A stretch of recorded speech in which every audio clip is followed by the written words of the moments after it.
I guarantee you any nation that takes the biblical principles that God sets forth for nations and applies those nations, if they apply them to their economy, if they apply them to their educational system, if they'll apply them to their culture, if they'll apply them to their government, their form of government, their type of, if they'll do all the biblical things, God will prosper them and bless them just as He will anybody else. Capital gains tax is a violation of biblical precepts because it punishes you for making profit and it rewards those who don't make profit. And therefore people who believe in God and believe in the Word ought to take a stand they ought to take a stand. Secular, what we call secular things, because That's right. it's a violation of the principles of God. Anything the Bible talks about should not be considered secular by us. You know, I do not think that most Christians would look at taking a stand against capital gains tax as being a godly stance. That's a political area, and that's an area that Christians really shouldn't venture into, is kind of the way that people look. And yet the Bible has 2 complete parables on the capital gains tax. So why are we silent on something the Bible talks about?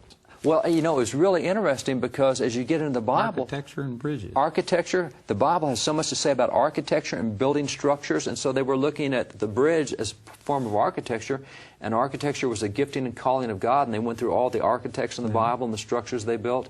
Solomon's Temple, they gave people, and Moses' tabernacle, people were called that God endowed with certain gifts. And you even have, as you get over in Deuteronomy, you have building codes. I was a builder for years. I built homes. Yeah, and I didn't realize... Battlement around them. That's right. You got to put battlement around because if somebody falls off, you're liable. Now we're into torts. You know, the 7 torts that are in the law. So now we got trial lawyers going on this thing. You know, Amos tells us that God's shepherds are supposed to be the plumb bob. We're supposed to be the level of righteousness, and so we spoke into every area where righteousness was needed.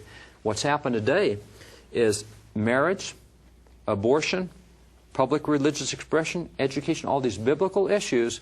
The government has said, oh, no, those are our issues. You stay out of it. No, those are biblical issues before they ever became government issues. And so what we've done is we've allowed the state to take over a bunch of issues that belong to the church.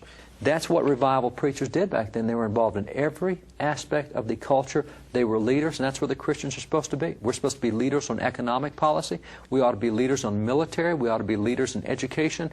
And that goes back to the way we think. I used to say years ago that we need to make sure that we elect Christians to office based on Proverbs 29:2, that when the righteous rule, the wicked rejoice. I don't say that anymore. I don't want Christians in office. I want biblical people in office.